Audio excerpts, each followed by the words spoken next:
War at home. Once the U.S. entered World War II, there was a need for women to take over many of civilian jobs done by men who went off to war in Europe and Asia. In addition to civilian jobs, the armed forces began actively recruiting women into the military.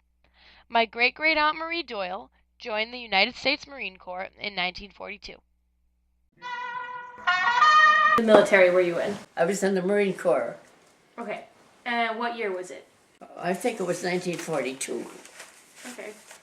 And how old were you? 20. And why did you join? I said, gee, I'd like to join. And he said, well, they wouldn't take you. Well, that was what did it. They wouldn't take you? Me? Hey. But I didn't want to go. I signed, I kept telling people I was going, which was quite shocking. That people, you didn't go off and be a sailor. It was not thought quite right somehow or other, but anyway, I was still sticking to my guns and crying behind the door because they sent for me. Where did you go to boot camp? Sent me to Camp Lejeune, assigned to go to Georgia State College for Women for a semester to learn Navy storekeeping and to learn paymaster work. Okay. Of the civilians, the ones that lived off base and came to work every day in the office with us,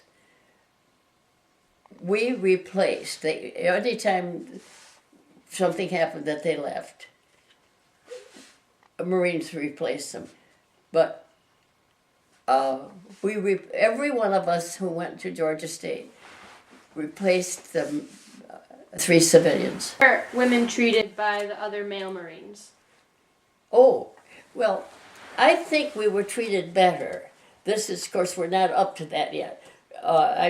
It wasn't until I got to the Air Force base where I spent most of my time the rest of the war. It wasn't until I got there that I even saw the men. But because we were so well trained, I think this is my theory. We were so well trained, and we were very businesslike with what we did in the office when they came in and out to run errands and things, that they came to respect us. I think we were treated better than most women in the service. I think we had, and I think that was the reason that we stuck to business. The thing about the uniform was, it was a great protection. Nobody's going to fool around with those knurls. It really was marvelous that way. And so, we never were afraid to ride with anybody. Of course, in those days, you catch a ride because everybody didn't have a car, and so anyhow, we started off and we thumbed our way, and people were so good to us. And our uniform was a little better looking than any of the others. It had a red cord here, and we always matched our lipstick to it. We all knew what we wanted, and got started. And I graduated in 2.5 years, which is pretty fast. It wasn't like that. All I cared about was if I had a date and he could dance.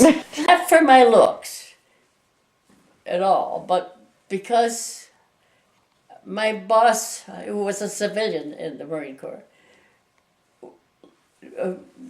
chose me. That he had to pick about 5 girls to go to make a movie. So he picked me. And I took the bus, and we went up to Warner Brothers, made the movie, and then we had to see it over and over and over. And the name of the movie was? So Proudly We Serve. Don't sit under the apple tree with anyone else.